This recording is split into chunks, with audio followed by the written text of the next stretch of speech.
आज मीठे बाबा हमें एक बहुत अच्छी समझ दे रहे हैं कि जीवघात महापाप है ना। लेकिन दुनिया में समझते हैं कि ये दुखों से छूटने की विधि है। जब तंग हो जाते हैं तो ऐसे ही सोचते हैं कि शरीर को खत्म कर दे तो दुख खत्म हो जाएंगे। लेकिन बाबा हमें सत्य समझाते हैं कि शरीर को खत्म करें तो और ही दुखों में फंस जाएंगे, क्योंकि उस महापाप का बोझ भी चढ़ता है। मैं आपको इसमें एक अनुभव की बात सुनाती हूँ। एक बार एक माता आई सेंटर पर, तो बहुत जली हुई थी, माना ठीक हो गई थी, पर उसके पूरे शरीर पर, चेहरे पर, गले पर, जितना भी हम देख पा रहे थे, हाथों पर पूरे जले हुए निशान थे। तो मैंने उनको पूछा कि आपके ऊपर ये निशान कैसे हैं? तो मुझे कहती कि मेरी युगल से बहुत झगड़े होते थे,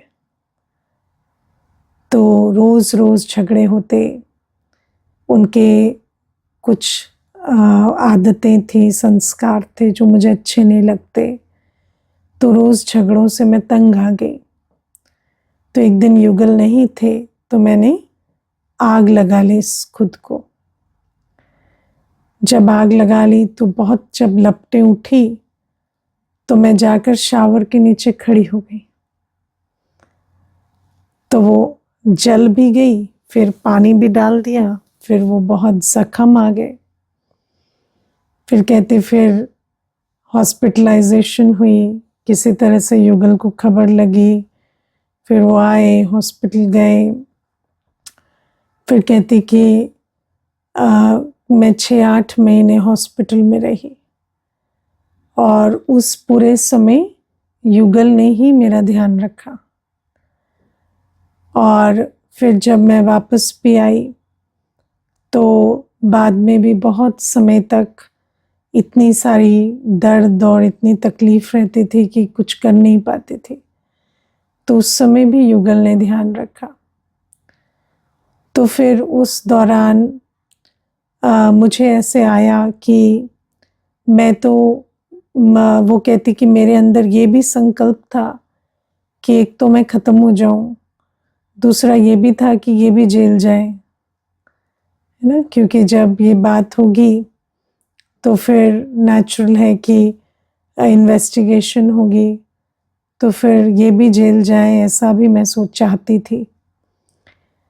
पर जब फिर सब कुछ हुआ तो बाद में मैंने विचार किया कि तब भी जब मेरा ध्यान रख रहे थे या बाद में भी, वो जो संस्कार थे उनके पुराने जो मुझे तकलीफ देते थे वो तो थे ही, और उनसे मैं तब भी तंग होती थी। लेकिन मैंने उनको जब युगल की दृष्टि से देखती थी तो बहुत तंग होती थी।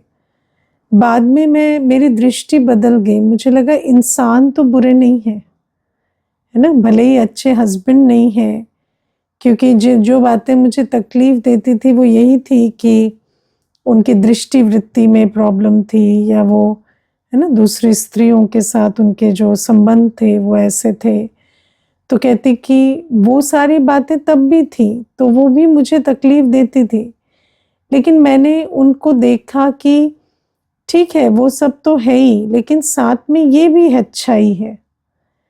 तो मैंने फिर उस अच्छाई को देखना शुरू कर दिया। और बाद में वो जो दृष्टि थी कि हस्बैंड है, अच्छे हस्बैंड नहीं है, वो ख़त्म हो गई। और ऐसा हुआ कि हस्बैंड कैसे भी है, इंसान ठीक है, तो कोई बात नहीं। तो इस प्रकार से फिर मैं ज्ञान में भी आई। कहती कि मैं टीवी पे प्रोग्राम देखती थी, और क्योंकि अब पढ़े पढ़े क्या होता है कि क्या करें, तो फिर कुछ ना कुछ उस समय मेरा पाठ खुला। मैं टीवी पर जो आप लोगों के प्रोग्राम्स आते थे वो देखती थी, इंटरनेट पे देखती थी। तो ऐसे देखते देखते मुझे ये बात समझ में आई कि ज्ञान यही कहता है कि हर एक आत्मा है। उस आत्मा को जब हम संबंध के भान से, शरीर के भान से देखते हैं तो हमारी दृष्टि बदल जाती है। पर अगर हम सिर्फ आत्मा की तरह देखें और देखें कि हाँ, उनमें कड़वे संस्कार भी हैं पर मीठे भी हैं, और उस अच्छाई को बुद्धि में रखकर चलें, गुणों को देखें, तो हमारे जीवन सुख में बीत सकते हैं।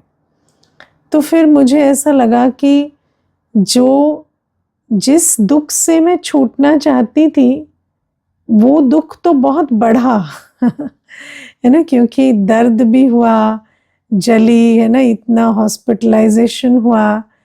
लेकिन फिर दुख से छूटना तो इतना मुश्किल भी नहीं था, क्योंकि बस एक वृत्ति बदलने से दुख से छूट गए। तो मुझे पता चला कि इससे कोई सल्यूशन नहीं होता है ना। मनुष्य देखो, आज बाबा जब कहते हैं ना कि 21 मंजिल से कूदने जाए और फिर बच जाए तो बड़ी मुसीबत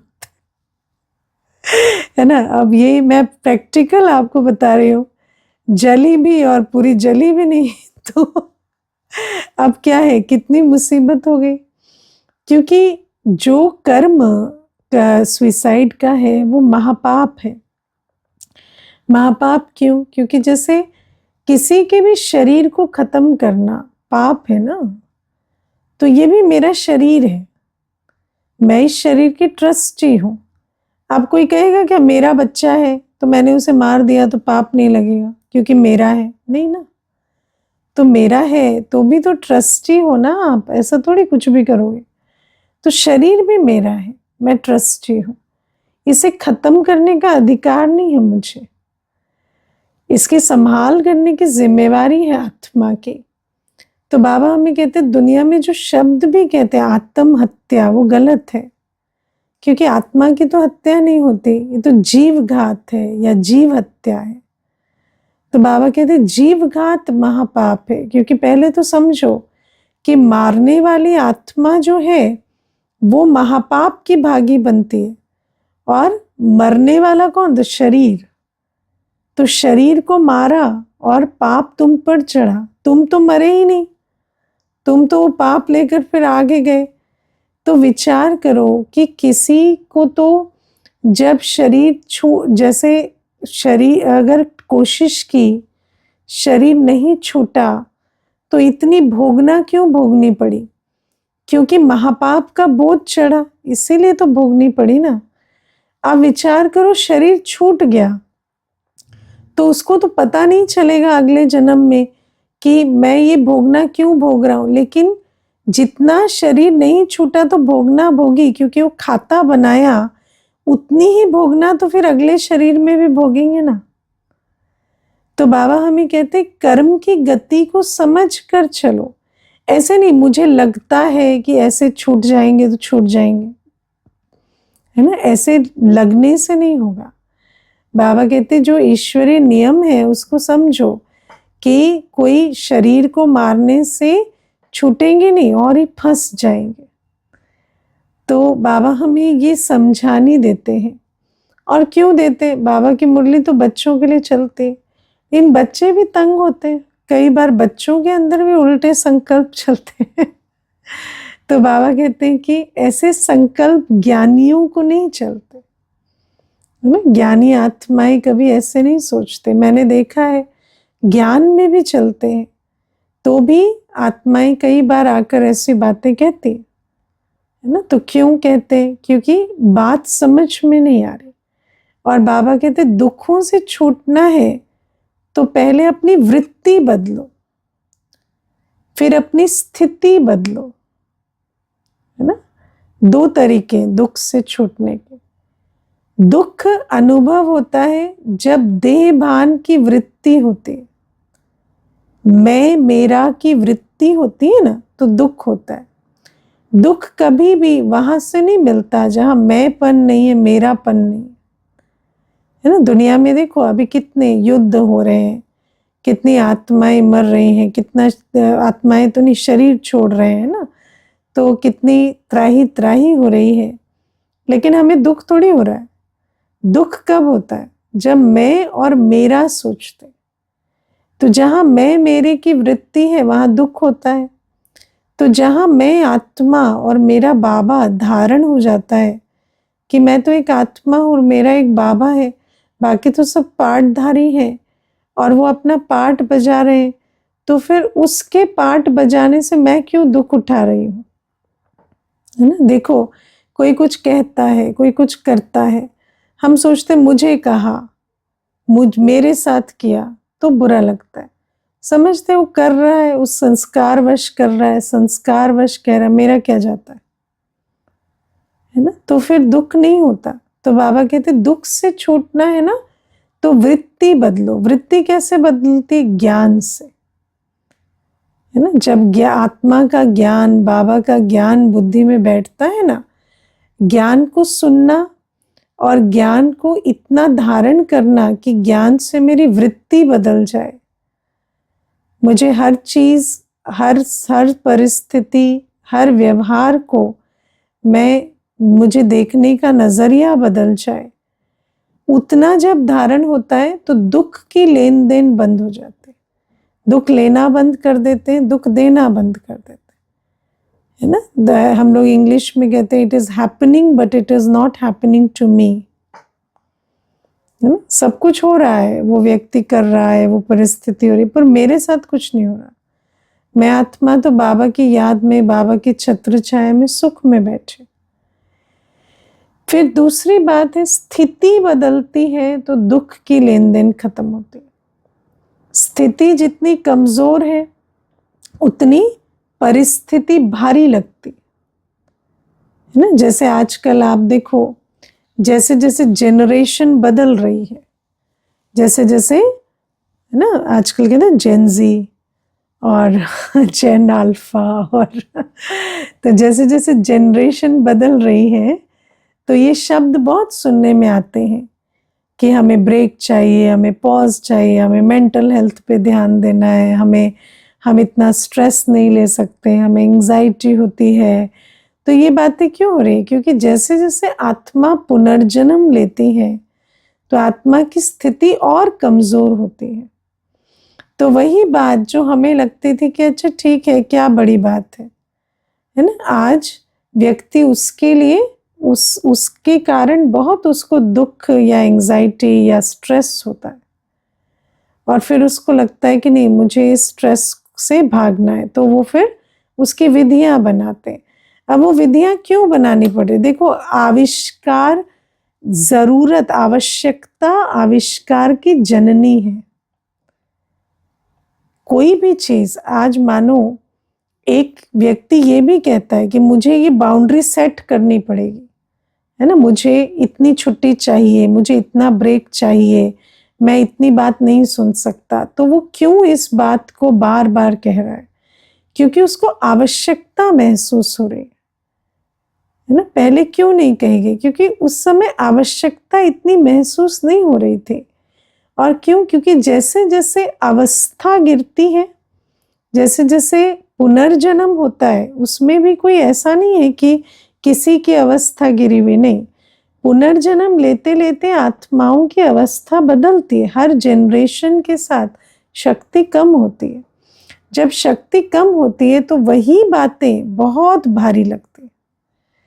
और बाबा हमें कहते हैं, इसीलिए जब हमें कोई भी दुख का अनुभव होता है तो मुझे समझना, एक तो मेरी वृत्ति को मुझे ठीक करना है, वो ज्ञान से होगी।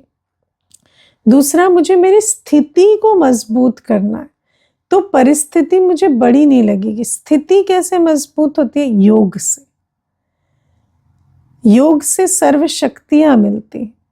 तो जितना हम बाबा की याद में रहते, यथार्थ याद में, देह सहित देह के सब धर्मों संबंधों को भूल अपने को आत्मा समझ बाबा को याद करते, उतना हमारे अंदर शक्ति धारण होती, जिससे हमारी स्थिति बदलती है। तो हमें फिर कोई भी परिस्थिति दुखदायी नहीं लगती, है ना। पहले जो बात आपको लगती थी कि हाँ ये हो गया, वो हो गया, इतनी बड़ी बात हो गई, मैं ऐसे अनुभव करती हूँ, कई जब ज्ञान में आते हैं तो किसी भी एक परिस्थिति का वर्णन करते हुए आते हैं, है ना। सास ऐसी है, बॉस ऐसा है, परिस्थिति ऐसी है, हम उस देश में रहते हैं, वहाँ ये प्रॉब्लम्स है, वो प्रॉब्लम्स है। धीरे धीरे ज्ञान सुनते सुनते वो भाषा बदल जाती है, वो वर्णन खत्म हो जाते हैं। क्यों खत्म हो जाते हैं?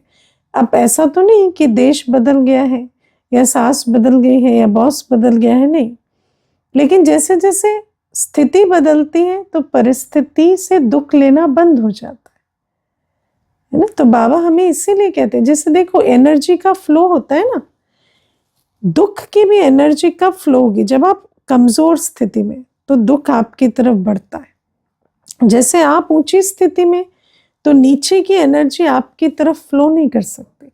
एनर्जी हमेशा ऊंची से नीचे पर फ्लो करती है। अगर आपकी स्थिति ऊंची हो गई तो नीचे से ऊंचे में बहाव नहीं जाता, ऊपर की तरफ वो दुख नहीं बढ़ सकता। तो बाबा इसीलिए हमें कहते हैं कि ज्ञान और योग से अपने दुख का निवारण करो।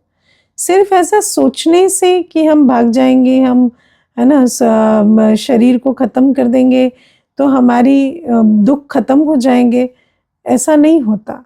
तो ये सत्य को समझना है, और जिस रास्ते में से मंजिल मिलती नहीं उस रास्ते को कभी नहीं पकड़ना है ना। तो और आप सोचो ये जो सुइसाइड की, क्योंकि मैंने बहुत जैसे साइकोलॉजी के जो मेंटल हेल्थ के पेशेंट्स होते हैं उनके साथ भी मैं काम की हूँ, तो मैंने वहाँ पर देखा कि ये जो संकल्प होते हैं ना, इन संकल्पों को अगर आप विराम नहीं लगाएंगे, इन संकल्पों को परिवर्तन नहीं करेंगे, तो ये संकल्प पूरा एक ऑब्सेसिव रूप ले लेते हैं।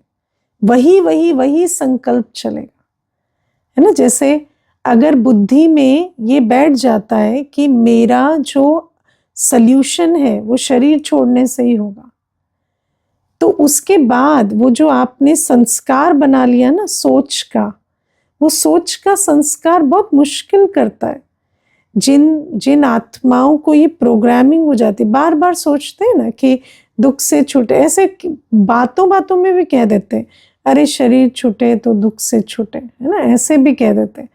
तो अब क्या है कि ऐसे कहते कहते ये लगता साधारण है, लेकिन ये सोच जो है ये पैटर्न ले लेती है, और फिर क्या होता है, ये सुइसाइडल टेंडेंसीज बनती। और मैंने जब सुइसाइड के पेशेंट्स को देखा है, तो सुइसाइडल टेंडेंसीज के जो पेशेंट्स होते हैं उनके अंदर क्या होता है, वो जैसे ही उनको मौका मिलेगा ना, आप उनको बंदी बनाकर रख दो, जैसे ही उनको मौका मिलेगा वो जाके अपना दाव खेल लेते हैं, क्योंकि उनकी बुद्धि में ऐसा बैठा होता है कि जैसे ही मुझे मौका मिलेगा मैं मुक्त हो जाऊंगा। मुझे इन्होंने मरने से नहीं बचा रखा, मुझे इन्होंने सुख से बचा रखा है ना। मैंने एक बहन को सुना, साइकाइट्रिस्ट है बहन, तो मुझे सुनाती थी कि एक पेशेंट था, तो उसको बहुत 1.5-2 वर्ष से उसका ट्रीटमेंट चल रहा था, काउंसलिंग भी चलती, सब कुछ चलता। तो जब वो बहन जो साइकाइट्रिस्ट है वो छुट्टी पे आई, और तो उस पेशेंट ने क्या किया, उस भाई ने अपने पिताजी को बहुत दिन कन्विंस किया कि मैं बिल्कुल ठीक हूँ, और एक दिन पिताजी उसको अकेले छोड़ के मार्केट चले गए और वो पीछे से सुसाइड कर दिया ना, क्योंकि बुद्धि में ऐसा चक्कर बैठ जाता है। ये जो संस्कार है ना, सोच के संस्कार, ये बड़े तीखे हो जाते हैं। तो इसीलिए बाबा कहते हैं ये, और ये संकल्प कहाँ से आ रहे हैं, ये जो निवारण समझते हैं ना, इससे उस निवारण समझने से ये संकल्प चलते हैं। तो बाबा कहते हैं उसको करेक्ट करो, कोई भी आपके सम्मुख आए उनको बताओ कि ये निवारण नहीं है। हमारे पास भी कई बार ऐसे आते हैं जो कहते हैं कि हमें सुबह से ऐसे सोच चल रही है, ऐसा चल रहा है। तो मैं उनको पूछती हूँ क्यों सोच चल रही है, तो कहते हैं ये परिस्थिति, ये परेशानी है। तो मैंने कहा हाँ ठीक है, आपकी परिस्थिति परेशानी मैंने समझी कि आप बहुत परेशान हैं, लेकिन मरने की क्यों सोच रहे हैं। तो कहते मरे तो छूटे। मैंने कहा मरने से नहीं छूटेंगे, छूटते ना तो हम मदद कर देते आपकी छूट नहीं छूटेंगे फिर जाएंगे, फिर वही करेंगे, है ना, उससे भी बड़ा दुख भोगेंगे। तो उनकी बुद्धि में ये जो चक्र है ना, ये तोड़ना पड़ेगा। तो बाबा कहते हैं ये ज्ञान की बातें बाबा ही हमें आकर समझाते हैं कि कर्म की गति ऐसी नहीं है कि शरीर छोड़ दिया तो कर्म का लेखा जोखा खत्म हो जाएगा। कर्म का लेखा जोखा तो ज्ञान बल योग बल से ही चुक्त करके समाप्त होता है। तो ये पहली चीज बाबा हमें समझाते। फिर शिव बाबा हमें कहते कि ब्रह्मा बाबा और शिव बाबा का पाठ इकट्ठे चलता है। तो कोई ये ना समझे कि ब्रह्मा बाबा कुछ नहीं है। अब ब्रह्मा बाबा कुछ नहीं है तो ब्रह्मा बाबा कुछ नहीं है ऐसा तो हम नहीं समझते, कोई भी नहीं समझता। ऐसा तो कोई ब्राह्मण नहीं है। सबके जब सेंटर जाते हैं, कोर्स करते हैं, तो ब्रह्मा बाबा के चित्र का परिचय मिलता है और बहुत खुशी से उसको मानते भी हैं।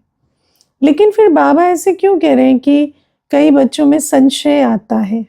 तो कैसे आता है? तो इसको थोड़ा समझेंगे इस बात को, ये थोड़ी गहरी बात है। देखो बाबा हमें कहते हैं दुनिया में हर कोई मानता है कि भगवान है और ऊपर रहते हैं, है ना। ऊंचे ते ऊंच है, पर ऊपर ऊंचा उनका नाम है, काम है, धाम है, निराकार है। इन बातों को सब मानते हैं। लेकिन बाबा हमें जो ज्ञान देते हैं वो क्या है कि वो जो निराकार है, दुनिया में मानते हैं कि वो निराकार ऊपर रहते हैं और हम यहाँ उनकी प्रतिमा पूजते हैं। ठीक है, ये तो सभी मानते हैं ना। जाते हैं तो हम उनकी प्रतिमा, कहते हैं हम अनेक रूपों से उनको पूजते हैं पर वो भगवान एक ही है। तो सब इस बात को मानते हैं। लेकिन जो ज्ञान है, ज्ञान क्या है कि वो जो ऊपर रहते हैं वो नीचे आते हैं और वो ब्रह्मा बाबा के तन में प्रविष्ट होकर वो जो ज्ञान सागर है वो ज्ञान सुनाते हैं। ये ज्ञान है। और ब्रह्मा बाबा पर निश्चय होना माना शिव बाबा भगवानुवाद सुनाते, इस पर निश्चय होना। मुरली शिव बाबा सुना रहे, इस पर निश्चय होना। वो जो परमधाम निवासी जिसको हम सब नतमस्तक होकर पुकारते हैं, जिसको हम ओम नमो शिवाय का जाप करते हैं, वो आकर हमें मुरली सुनाते हैं। इस पर निश्चय होना माना ब्रह्मा पर निश्चय होना। तो ब्रह्मा बाबा का रिगार्ड माना बाबा की मुरली का रिगार्ड, है ना। और मुरली का रिगार्ड माना मुरली की हर पॉइंट को धारण करना। बाबा मुरली में जो भी कहता है, श्रीमत देता है, 50% भी मानते हैं। क्योंकि बाबा तो स्थूल सूक्ष्म हर श्रीमत देता है ना। आज बाबा कहते छुई मुई नहीं बनना है, किसी को दुख नहीं देना है, दैवी गुण धारण करने। मानते थोड़ी, दैवी गुणों की लिस्ट भी बुद्धि में नहीं रखते, मानेंगे क्या? अभी पूछेंगे तो दैवी गुण बता सकेंगे? 32 गुण किसको याद है? 36 गुण 32 गुण बता पाएंगे? तो दैवी गुणों की जब लिस्ट भी बुद्धि में नहीं रहती तो दैवी गुण कैसे धारण करेंगे? तो बाबा हमें कहते हैं ये जो मैं तुम्हें श्रीमत देता हूं, इस श्रीमत को तुम 100% क्यों नहीं मानते? क्योंकि तुम्हें निश्चय नहीं, तुम मानते हो ये मुरली हमें अच्छी बातें सिखाती है, मुरली हमें डायरेक्शंस देती है, लेकिन भगवानुवाच है, ये बुद्धि में नहीं बैठता है। और ये बहुत सूक्ष्म निश्चय की बात है ना। देखो, विचार करके देखना कभी, जिस भी रीति से आप सोचते थे कि भक्ति में भगवान आकर आपको कहेंगे, है ना। मुझे एक बार एक कन्या ने कहा मैं नौकरी करना चाहती हूँ, मैं समर्पित नहीं होना चाहती। तो मैंने उस कन्या को कहा बाबा कहता है नौकरी की टोकरी कन्याओं के लिए नहीं है। बाबा मुरली में कहता है कि कन्याओं के लिए तो सेवा की जिम्मेवारी उठाना ये बड़ी बात है ना। बाबा तो चाहते हैं कि तुम पढ़ो और फिर सेवाओं की जिम्मेवारी उठाओ। तो कन्या कहती नहीं पर मेरा मन है। तो मैंने कहा उसको आप जिस भगवान की भक्ति करते थे, अगर वो अगर आपसे आकर डायरेक्ट कहते, है ना, मानो आपको ऐसा लगता है कि आकाशवाणी करते, तो सपोज आज आप सोकर उठे, आपको आकाशवाणी होती कि जाओ बच्ची समर्पित हो जाओ, तो नहीं मानते क्या उस बात को? तो कहती नहीं मानती। तो मैंने कहा माना आपको ये नहीं समझ में आ रहा है ना, वही भगवान कह रहा है। हाँ, अगर भगवान उस रीति से जैसा हम कल्पना करते थे कि वो आएंगे और हमें बोलेंगे, अगर उस रीति से वो आकर बोलता तो क्या नहीं करते, है ना। भगवान के लिए भक्तों ने क्या नहीं किया। मीरा ने जहर पिया, क्यों पिया? तो भगवान की भक्ति के लिए ना। तो बाबा कहते वो भगवान आज आकर हमें श्रीमत देते हैं, और कोई सूली पे नहीं चढ़ाते हैं, बहुत छोटी छोटी बातें कहते हैं, है ना। बाबा कोई ऐसे थोड़ी कह रहे हैं जाके जंगल में रहो, ठंडे पानी में सारे रात डूबे रहो, नहीं। बाबा तो बहुत अच्छी पवित्र श्रेष्ठ जीवन के लिए प्रेरणा दे रहे हैं। बाबा तो हमें पवित्रता के लिए प्रेरणा देते हैं, याद के लिए देते हैं, दैवी गुणों के लिए देते हैं। पर फिर भी हम अपने संस्कारों पर जीत क्यों नहीं पा रहे? क्योंकि हमें वो निश्चय का बल नहीं है। निश्चय अपने आप में एक बल है। पवित्रता का जैसे बल होता है, याद का बल होता है, ऐसे निश्चय का अपना बल है।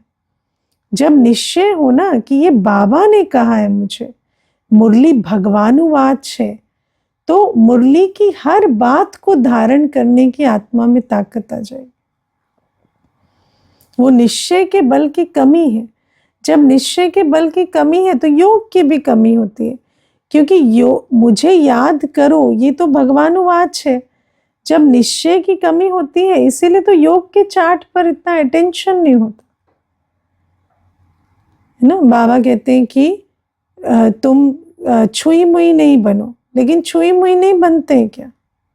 कितना माया का द्वार खुलता है छुई मुई बनने से। किसी ने कुछ कह दिया, किसी ने कुछ कर दिया, ऐसे कई सुनाते हैं। हम बाबा के बने, हमारे को फिर, है ना, ये बात हो गई, वहां पर जाते थे वहां ये बात हो गई, उसने ऐसा सुना दिया, उसने ऐसा कह दिया, तो हमने ज्ञान छोड़ दिया। अरे तुमने भगवान को छोड़ दिया। तुम्हारे लौकिक में कितनी बातें आती हैं कि नहीं आती? हाँ, युगल को कह देते हैं, माता पिता के बारे में इतनी बातें सुनते, बच्चों के बारे में सुनते, कभी छोड़ देते हैं क्या उनको?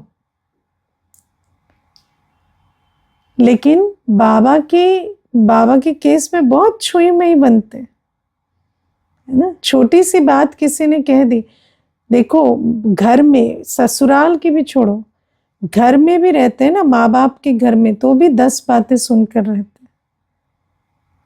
लेकिन शिव बाबा के बनते हैं तो कोई बात हो जाती है तो एकदम से छोड़ देते हैं। कहेंगे यहाँ भी ऐसी बातें करते हैं, यहाँ भी ऐसे होता है, क्यों घर में नहीं होता है क्या? तो क्या छोड़ दिया घर तुमने?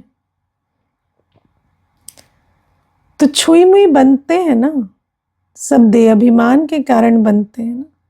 वरना ऐसी क्या बात है जो निश्चय बुद्धि को ज्ञान योग का मार्ग भुला दे? ऐसा क्या ही हो जाता है? है ना। ऐसा तो किसी को थप्पड़ तो कोई नहीं मार देता है ना। बाबा कहते मैं, तुम मुझे कहते हो चाहे प्यार करो चाहे ठुकराओ, मैं तो ना मारता हूँ ना ठुकराता हूँ, कुछ भी नहीं करता, तब भी मुझे छोड़कर चले जाते हैं। क्यों? क्योंकि निश्चय बुद्धि नहीं है। छुई मुई होते हैं ना, छुआ भी नहीं, दूर से भी बंद हो जाता है। तो ऐसे कई होते, उसके साथ ऐसा हुआ ना, उन्होंने ऐसा बोला ना, उनका ऐसा अनुभव था, अपना अनुभव भी नहीं है ना। तो इसीलिए मुझे याद है पहले 1-2 बार ऐसा हुआ कि कोई बच्चा जो था वो अच्छा चलते हुए लड़खड़ाया, फिर उन्होंने कहा ये कारण हुआ, वो कारण हुआ, हमने ये फील किया, वो बात हुई। तो मुझे आता कि पता नहीं गलती हो रही है, क्या हो रहा है। तो मैंने बड़ी दीदी को पूछा कि क्या बात है, कोई हमें करेक्शन करनी है, क्या करना है, मुझे तो समझ नहीं आ रहा है। तो दीदी कहते हैं जो भगवान को छोड़ दे इंसान का नाम लेके, उसने भगवान को कभी नहीं पहचाना। इसलिए बहन उसके पीछे नहीं जाना, है ना। इन मनुष्य का कारण बनाकर भगवान को छोड़ दे, उसने भगवान को नहीं पहचाना। तुमने क्या मनुष्य को जीवन दिया क्या? मनुष्य के बने क्या? तो मनुष्य का कारण देकर तुमने भगवान को कैसे छोड़ दिया? या कोई भी कारण, है ना, चाहे लौकिक का कोई कारण देते हैं, चाहे कोई परिस्थिति देते हैं, तो इसका मतलब तुम्हें भगवानुवाच नहीं समझ में आ रहा। इसीलिए बाबा कहते हैं ब्रह्मा बाबा और शिव बाबा का पाठ इकट्ठे चलता है। शिव बाबा पर निश्चय माना भगवानुवाच पर निश्चय, जो ब्रह्मा मुख से चलते हैं। मुरली भगवान की वाणी है, इसको समझना माना ब्रह्मा बाबा पर निश्चय रखना, है ना। मुझे याद है, मैं आपको एक बहुत स्थूल सी बात बताती हूँ। ये कोई ज्ञान की बात नहीं है, इसको ज़्यादा एनालाइज नहीं करना, लेकिन एक बहुत स्थूल रीति की बात है। एक बार एक माता ना मुरलियाँ लेकर गई, तो जैसे होता है ना, बोला कि 6-7 दिन की दीदी मुरली दे दो, तो मैंने उससे दे दिया। फिर जब वापस लेकर आई ना, तो मुरली में अचार के तेल के दाग लगे हुए थे, है ना। तो मैंने उनको कहा कि ये तो दाग लगे हुए हैं। तो मुझे कहती नहीं, वो बैग में रह गई थी ना, तो टिफिन भी था, तो उसमें तेल लग गया होगा। तो मैंने कहा कि पर मुरली को तो आपको ध्यान से रखना चाहिए। तो कहती क्या दीदी, कागज ही तो है ना, फिर उसमें आप इतना बोल रहे हो कि, तो क्या है, प्रिंट ही तो निकलता है। तो मैंने उनको कहा आपके बैग में गीता रखी होगी, तो ऐसे अचार का तेल में उसको कर दोगे क्या लिपायमान? किया है भक्ति में ऐसा? तो कहती नहीं, ऐसा तो नहीं करेंगे। तो मैंने कहा मनुष्य के लिखे हुए शास्त्र को नहीं करोगे, और भगवान की मुरली कागज है। हाँ, कागज का मान नहीं रख पा रहे, महावाक्य का क्या मान रखोगे? है ना। तो इन चीजों को, ये बड़ी सूक्ष्म है। ऐसा नहीं है कि कोई महापाप हो गया समझ रहे हो, मैं कोई ये नहीं कह रही कि कोई ऐसे खाता चढ़ गया या कोई पाप हो गया, लेकिन ये सब भावना की जो बातें होती है ना, ये सब चीजें हमारी भावना, हमारे निश्चय को दिखाती है। मुरली का रिगार्ड रखना, कागज का रिगार्ड नहीं रखोगे तो कागज पर छपे शब्दों का क्या रखोगे तुम? तो भगवान की मुरली है। मनुष्य शास्त्रों को ऐसे आंखों से लगाता है, तब जाकर पढ़ता है ना। कागज ही ना, क्या है, कागज ही तो है तो आंखों से क्यों लगाते हो, उससे सिर से, माथे से क्यों लगाते हो? तो बाबा हमें कहते हैं कि इतना हमें निश्चय होना चाहिए कि शिव बाबा ब्रह्मा तन से ये भगवानुवाच चला रहे, कि मुझे हर भगवानुवाच के लिए रिगार्ड हो। बाबा ने कहा छुई मुई नहीं बनना तो नहीं बनना। किसी ने कोई भी बात कही, मुझे फील नहीं करना, मुझे वो संस्कार अपने अंदर धारण, एक दिन में धारण नहीं होगा, लेकिन लक्ष्य रखेंगे तब तो धारण होगा ना। लक्ष्य ही नहीं रखते, क्योंकि समझते नहीं कि भगवान कह रहा है। और आप सोचो, बाबा हमें अंतिम समय के लिए तैयार कर रहे हैं। हमें लगता है कि अच्छा ठीक चल रहा है, या हम तो मुरली सुन लिए, आज चार्ट में ये टिक हो गया, वो टिक हो गया, वो टिक हो गया, लेकिन खाली चार्ट में टिक टिक टिक होने से तो नहीं चले जाएंगे ना परम धाम। कैसे जाएंगे? अंतिम समय में हाहाकार के बाद जय जयकार होगी ना। बाबा कहते हैं अभी क्या होगा, होलसेल मौत होगा। तो अपनी अवस्था नहीं बनाई होगी, श्रीमत पर नहीं चले होंगे, तो क्या यहाँ टाइम पास कर, टाइम वेस्ट किया ना, खाली क्या किया है ना सर, ये तो सब टाइम वेस्ट हो गया। फिर जब अवस्था ही नहीं बनाई तो क्या किया? जैसे 63 जन्म टाइम वेस्ट किया, ऐसे ये भी टाइम वेस्ट में चला जाएगा फिर। तो बाबा कहते हैं इसीलिए बहुत निश्चय बुद्धि होना पड़े। बाबा कहते हैं जो विकारों को नहीं छोड़ पाते, जो अवगुणों को निकालने के लिए मेहनत नहीं करते, जो दैवी गुण धारण नहीं करते, वो पंडित हैं ना। पंडित जैसे हो गए। पंडित माना ज्ञान है पर धारणा नहीं है। लेकिन ज्ञान और धारणा के बीच में क्या है? योग। कई समझते ज्ञान को समझने से हम धारण कर लेंगे, लेकिन नहीं, ज्ञान को धारण करेंगे जब बाबा पर निश्चय होगा, है ना। ज्ञान की धारणा का बल बाबा देता है, ज्ञान को समझना है, लेकिन धारणा तब होगी जब बाबा पर निश्चय होगा कि ये भगवान कहता है। तो कई ऐसे होते खुद निश्चय बुद्धि नहीं होते तो धारणा नहीं होती, फिर अन्य को भी ज्ञान सुनाते। ज्ञान तो बहुत अच्छा लगता है सुनने में, है ना, ज्ञान क्यों नहीं अच्छा लगेगा। कर्म की गति सुनाओ, किसी को आत्मा का ज्ञान सुनाओ, है ना, चारों युगों की, पांचों युगों की कहानी सुनाओ, बहुत अच्छा लगेगा। लेकिन ज्ञान धारण थोड़ी होगा बिना बाबा के बल के, है ना। ज्ञान की बातें बहुत अच्छी लगती हैं, आप किसी को भी बताओ, where attention goes energy flows thing grows, है ना, ध्यान से शक्ति मिलेगी, वो चीज़ बढ़ती है, बहुत अच्छा लगता है सुनने में। कितना बड़ा नियम है, आज तक हमें समझ नहीं आया, तो क्या प्रयोग कर लेंगे क्या? नियम समझ भी जाएंगे तो प्रयोग में कब आएगा? जब बाबा से ताकत लेंगे। तो सिर्फ ज्ञान से कुछ नहीं होगा, खुद जितने निश्चय बुद्धि होंगे, खुद जितना योग करते होंगे, खुद जितनी धारणा करते होंगे, उतना अन्य को बल भर सकेंगे, उसका एवजा हमें मिलेगा। वरना भी क्या है, किसी का पाठ होगा तो वो धारण करेगा, लेकिन उसका एवजा हमें नहीं मिलेगा, है ना। तो बाबा ये सारी बातें हमें समझाते, पंडित नहीं बनना है, ब्रह्मा बाप पर निश्चय रखना है, छुई मुई नहीं बनना है ना, और ये जीव घात से सल्यूशन नहीं होता है। ओम शांति।